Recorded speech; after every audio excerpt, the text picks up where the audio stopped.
Friends, welcome. I'm excited to be here.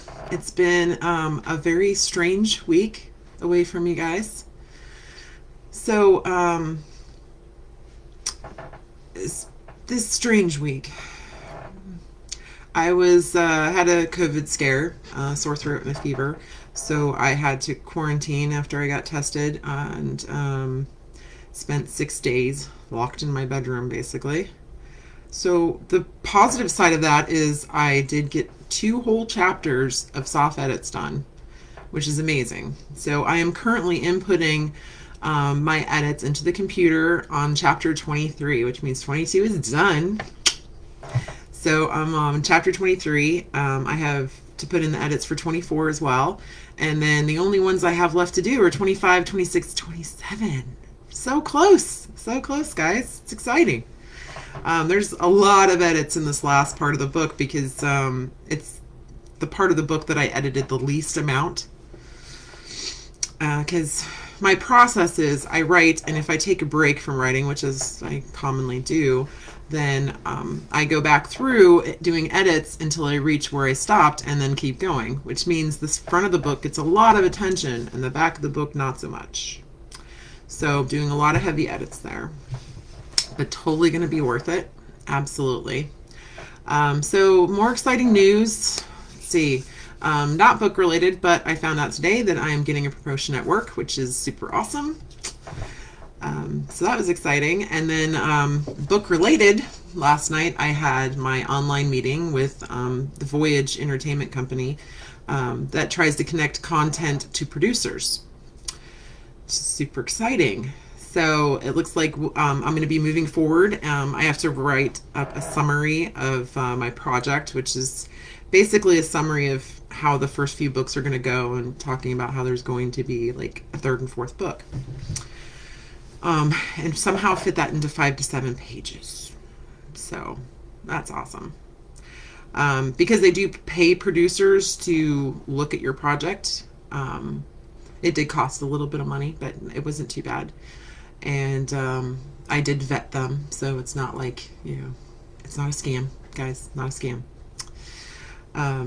However, if I wanted to pay more, they would actually read my entire book and create a market proposal before I actually talk with the producer, which would be cool. But it costs $600 to do that.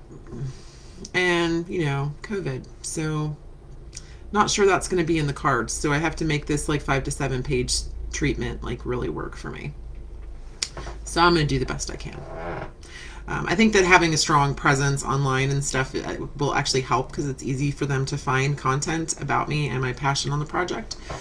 So very excited about that. In the meeting last night, I did get the name of 3 different producers that he pointed me in the direction of and said that they would probably be some of the best fits for my project, just with a brief like overview of what it is.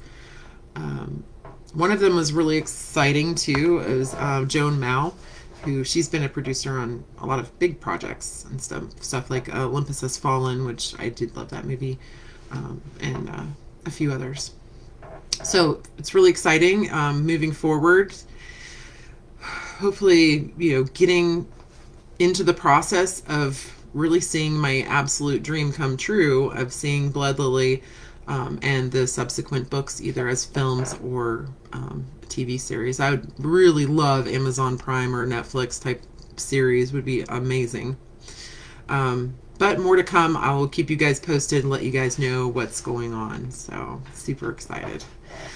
So some other kind of exciting news that you might have noticed if you're looking at posts either on my personal page or on this page, Jenny Allen Books, is while I was stuck in COVID quarantine and I burned through all 8 seasons of Dexter, which I have seen before, but I burned through them because the new season is coming out, which I think is kind of an apology maybe for how horrible the season finale went. Like, I still didn't like it. I cried like a baby, but still hated it, every minute of it. So, hopefully good things. Anyways, so I finished burning through that, and I had to find something else to watch on Netflix. I get very indecisive. I do. I just didn't know what to watch. And I saw kind of like an intriguing cover picture for a TV show that came out back in I think it was 2013 is when it came out. And the show itself, I have to say, it's on the cheesy side. It's definitely on the cheesy side. It's a remake of the old '80s show that apparently not many people are familiar with, but I do remember it. It was I think it was Linda Hamilton, the chick from the Terminator movies. She did a show called Beauty and the Beast where she was like a cop and she was working secretly with this Beast character. So they did a remake of this show back in 2013. And the guy that plays the Beast is an actor. His name is Jay Ryan. And like when he came on screen, I was like, wait. And I was just kind of studying, staring, and I just kept watching the show because he was fascinating for some reason. And then it hit me right around episode, I don't know, 13 or 14. It hit me that he is like the walking, breathing, talking version of what I had in my head as Chance. And now I cannot stop watching the show because it's like watching my own character walk around acting as somebody else. It's so bizarre. And I do remember, because beyond that TV show, he's been in other things, but he was actually played the character of Ben in It Chapter 2. And I remember when I first saw him on the screen in that movie, I was like, I bet he would make a good... And then I was just completely distracted by the entire movie. So I never really got to process that thought completely.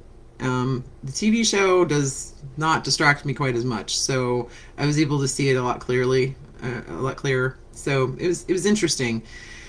And now I just can't get the idea out of my head. So I somehow have to magically make my book into a movie or TV show and get him to play Chance. That's just how it's got to be.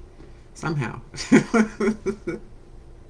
As long as he can talk with a slightly Cajun accent. I mean, he is from New Zealand, so, you know, but he does a good American accent. He's got a kind of low, gravelly voice, too, which is kind of cool. Yeah, so, you know, if you want to check it out, what I'm talking about, you know, definitely, like, you know, watch a few episodes. You know, preferably, like, what I was saying, like, 13, 14, somewhere in there, 15 even. I think you guys might get the same thought. I don't know, but it's always been one of those, the hardest role for me to cast. Like when they asked for my ideal cast, that was the one character I struggle with the absolute most every time, because everyone is close but not quite. Like, something's off. Like, I love Jason Momoa and he would be awesome and he definitely could fit the Cajun part, but just his, I don't know how to explain that he's just a little too dark for the part. I don't know how to explain that any better. And the same thing with Joe Manganiello. Like, just a little bit dark. I mean, this guy has like hazel eyes and like medium brown hair, maybe a little bit of auburn in there, type of thing. And you know, it's just not dark hair, dark eyes. So this actor Jay Ryan already even has hazel eyes. No contacts needed. So, interesting thought. I did post pictures, so you guys can tell me what you think.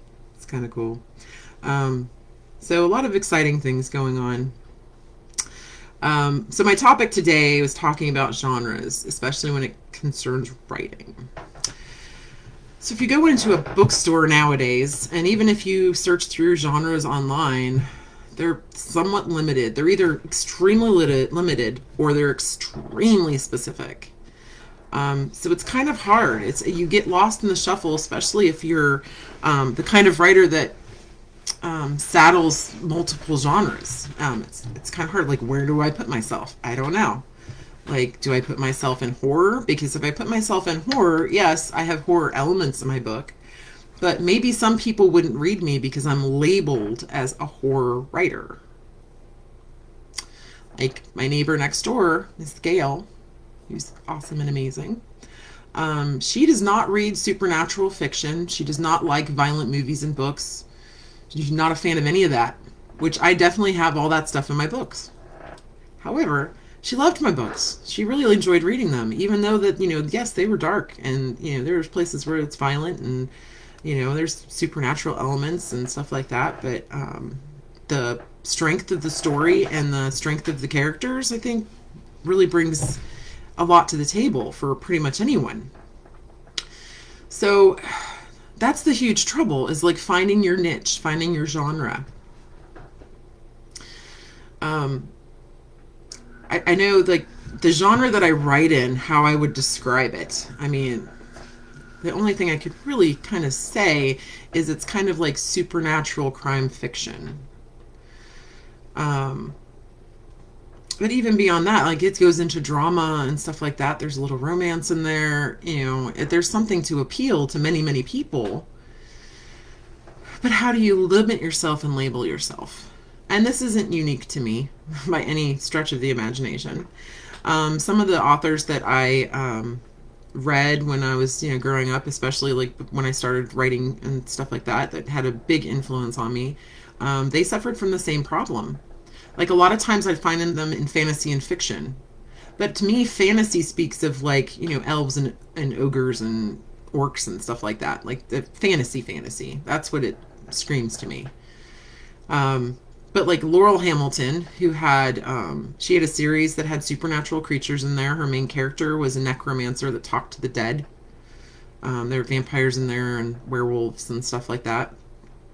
And she had a lot of like detective stuff in there too. She was like a necromancer that worked as kind of like a PI. So she had a similar kind of elements to her writing that, I have to mine.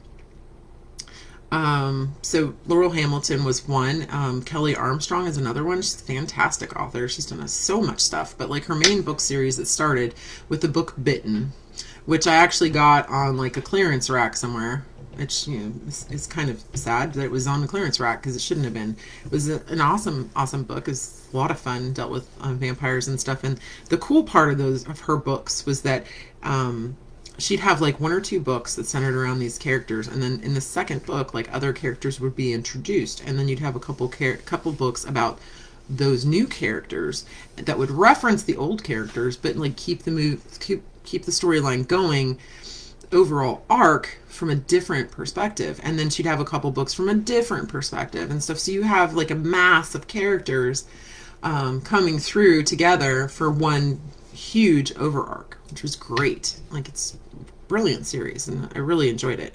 And she actually did get a TV show deal, but she sold the rights. She didn't like keep creative influence in any of the decision making and stuff, and it was shipped off to like a small Canadian company, and made. The show was called Bitten, actually, and I wasn't too thrilled with the results, unfortunately.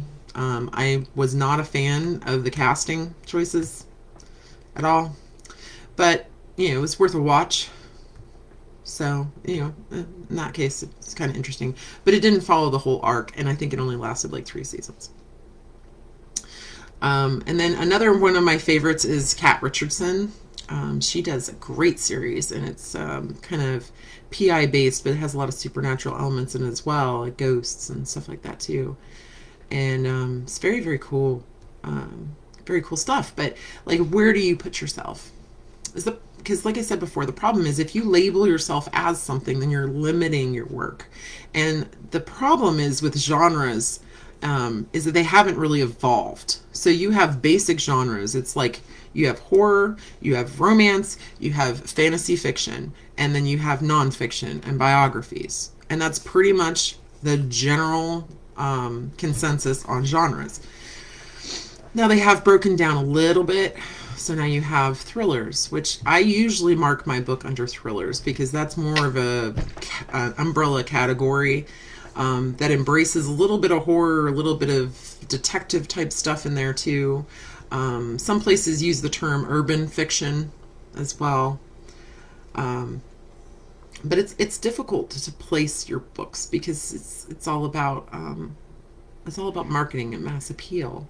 Like, if you want people to read your book, just the same as you want someone to watch your TV show and stuff like that, you have to find the best possible avenue. You have to find the best market for your material.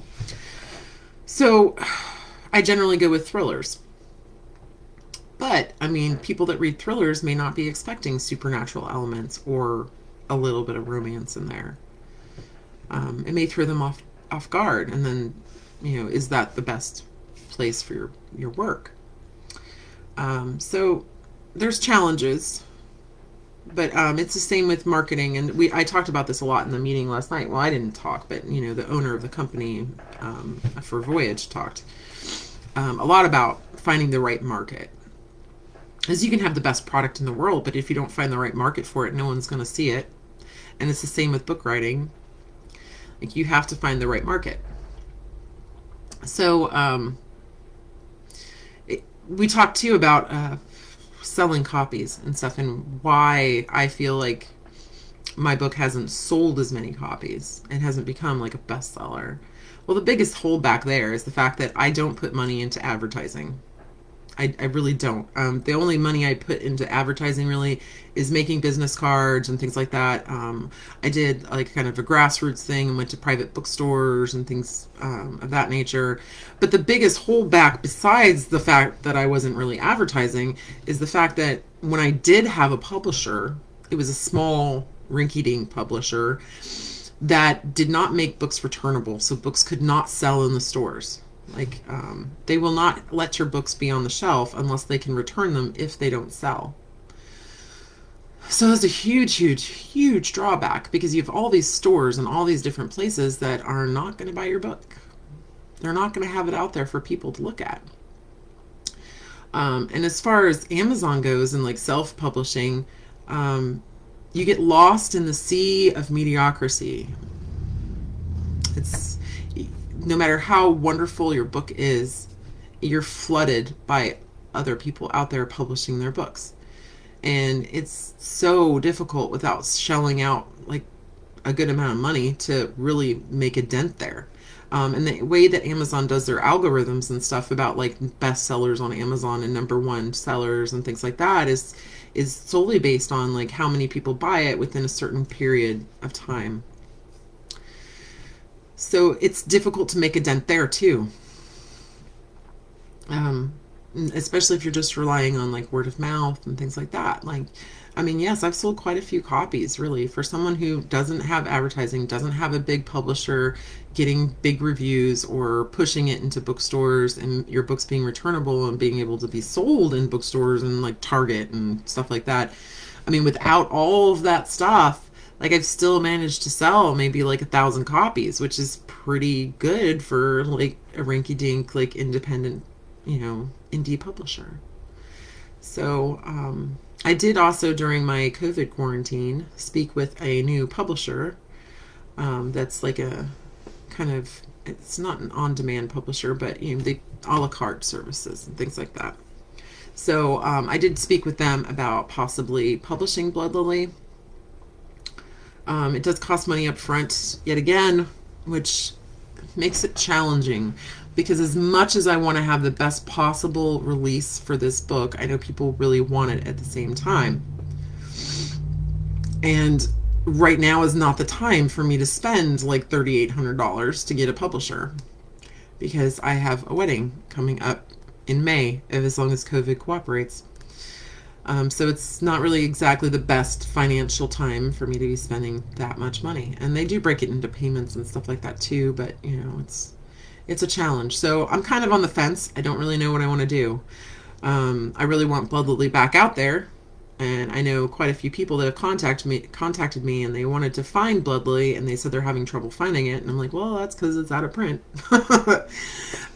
So I would love to have it out for sale, but I don't want to go through the trouble of releasing it as a self-published book again, and then go through having to re-release it as a published book through an actual legitimate publisher.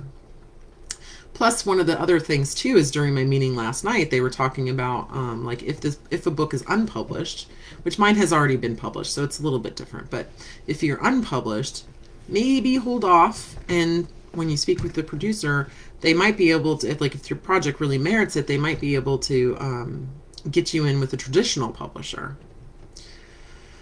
So there's a lot of things to consider, and I'm really thinking about it. The other suggestion that I got from the publisher, which is Fulton Books, by the way, the other suggestion I got from them too was that they were excited to hear that I was doing these videos. The videos is great. Really gets people interested and drums up, interest. But the other thing is too that when I told them about me doing YouTube videos of me reading the first book, they said, "You're not reading the whole book, are you?" And I was like, "Well, of course not." Why? And they said, "You don't want to give the whole thing away for free," which is true. I don't. But I am going to give weekly snippets, like weekly chapters, and I will get to a point probably where I will stop, and then I'll have to reconsider other things like publishing and possibly just going ahead and doing an audiobook. I was actually working on the second installment, chapter 2, today. However, for some reason, like halfway through my reading, the audio went out. So I have to like re-record part of it. But I'll try and get it up here sometime today. I have a nice little to-do list of many, many things to get done today, but I'll try and get to that too. If not, it'll be on next week. So I'm working Friday, Saturday, and Sunday, so I'll be back probably on Monday or Tuesday. But I will create an event and go from there. So, yeah, it's a lot of exciting news surrounding the book. A lot of decisions I have to make. If you guys have opinions, please feel free to like weigh in and give me your opinions and your advice. I always welcome that. I love input from my people out there. And yeah, I mean, I don't really know what the answer is as far as genres go, because it's just every place I've looked between Goodreads and Amazon and bookstores is they either have too few genres and you can't really find a good fit for your book, or they have too many specific genres and you're just like, yes, okay, so I can't put it in paranormal romance because it's not just a paranormal romance book, like at all. Like, yes, there's a romance in it. Yes, there are paranormal elements in it, but there are also thriller elements, detective elements, forensic elements. There's horror elements because, some of those scenes, they keep me up just a little bit, So it's difficult to find a home for your project sometimes. And like I said, it's the same with movies and TV shows and stuff like that too. So I'm very interested to speak with a producer and actually like figure out what the best plan is for my books, because I could definitely see them as movies. I could also see them as TV shows, because there is some there are small like cliffhanger points within the book between chapters and things like that where you could split things into episodes. Usually when they take a book, or at least I've seen this a couple times, and Dexter is a great example, by the way. When they do take books and they turn them into TV shows, a lot of times they embellish more on the side characters to kind of fill out the show and really round it out. If you've ever read the books that Dexter is based on, which I have, I think there's 3 or 4 books on there. Really, really good books. And the first book especially is very, very, very, very close to the first season. It gets very in step, move by move. But you can definitely tell that things are embellished, like Sergeant Dokes and all his side drama in the first season and stuff. That's all that was created by the show. It wasn't in the books. Even his sister, to some extent too, like her, the extent of her involvement and stuff was embellished more in the show, which was great. Like they did a good job really taking the core idea and expanding on it enough to give you a full-fledged cast with their own backgrounds and storylines that are going and things like that. And then, like most shows, the first season's pretty true to form, and then the second season deviates, and then third season deviates even more until you're just completely away from the books. And the same thing happened with True Blood was another example. They embellished a lot in there, like Lafayette, who's one of my favorite characters ever. He was very minimal in the books, the Sookie Stackhouse books. Like, it's just very, very minimal involvement, and you didn't really care about that character. So, spoiler alert for anyone who hasn't seen the season or any of the True Blood shows. Like, Lafayette, dies at some point in the books, but not in the movie or not in the show because he was too likable. He was too strong of a character because of the way that they fully fledged him out. So he didn't die, but I think he died at the end of book one. I think, yeah. So yeah, his whole involvement going forward is completely written by the screenwriters and stuff. It wasn't in the original books.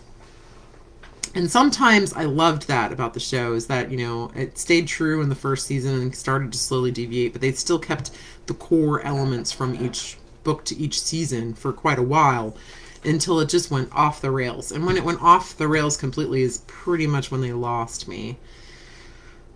The last season I was not happy with at all, and that happens too often, which is very sad. Yeah, it's just you had characters doing stuff that they never would have done. You had it went too far into complete weirdness and there's no longer any connection to reality in the show. I mean, yes, you have a show with like werewolves and vampires and stuff. I mean, how realistic is it going to be? But the point is, if you ground your fiction in fact and believable circumstances, then it suspends that disbelief, and people still find it like, oh, that could happen.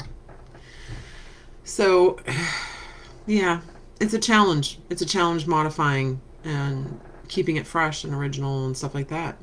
I mean, Game of Thrones fans knows about the last season of Game of Thrones and the train wreck that turned out to be. So, yeah, it's not something I would want for my books. I wouldn't like to see that. That would be painful, I think. But yeah, so that's pretty much my spiel for today. Like, I just wanted to talk for a few minutes about the different genres and get some people's opinions on things. A lot of movement going forward, which is great and exciting. I am kind of sidelined too by a couple other illustration projects right now for a few friends that are, in desperate need of logos and business cards and stuff like that. So I'm multitasking a lot. Plus, I have all Christmas decorations to put up, which are obviously not up yet. But, I was quarantined to my bedroom for 6 days. And let me tell you, that was miserable. Miserable. When I finally came out of quarantine, I got my negative test and no fever, so I was able to go back to work. And that morning, my fiance woke up because I was in the kitchen, making noise early in the morning. And he gave me a hug, and that was the first hug I'd had in like 6 days. That's the first human touch I've had in 6 days. And I got teary-eyed and like cried like a baby. It was funny. I was telling my friends at work, and one of my friends, she's divorced for a long time. She has dogs. She doesn't really care for people that much. And she's just like, oh my God, 6 days with no one touching me sounds like heaven. Obviously, we are not the same person. So, especially when it comes to my kids and my fiance, like, it was just awful. Plus, my back was hurting from like being stuck in the bed. It's not like I have a couch up there, or chair, and a desk or anything to sit at. So, I got a lot of book editing done. Watched all 8 seasons of Dexter. I'm like halfway through season 1 of Beauty and the Beast, which is that show, Beauty and the Beast. Jay Ryan, so look him up because he's pretty cool and he would make an excellent chance, and I'd be very excited about that if that ever happened. So that'd be really cool.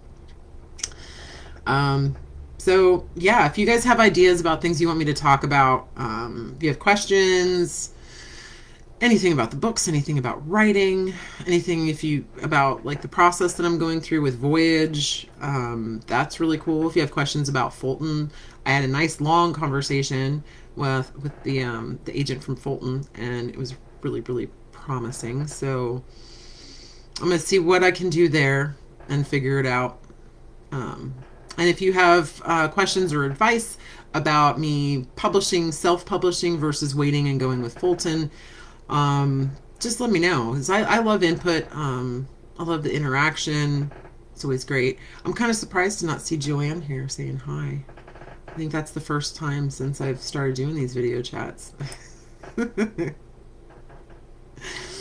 So, in the meantime, I hope you guys are having a great holiday season.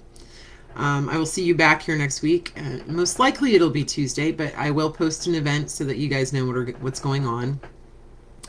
And like I said, if you have ideas or comments or advice, anything like that, feel free to drop me a line, an email, a private message, comment on the page, whatever you would like to do. I will work on trying to get chapter 2 back up on YouTube. I just have to re-record this one, like this half a section of the chapter where my audio cut out for some reason, and I'm not really sure why. It was very bizarre and weird. So yeah, when I do get that posted, you will see the link here and on my regular Facebook page as well. You can also find that on my website, jennyallenbooks.com. And until then, I guess I will see you guys next week. It's always a pleasure. I love talking to you guys and staying connected, and really creating a community spirit. Hopefully these nice ramblings of today were interesting to somebody and maybe provided a little bit of insight here or there into different things. So yeah, you guys have a great day, and I will see you guys next week. All right, bye.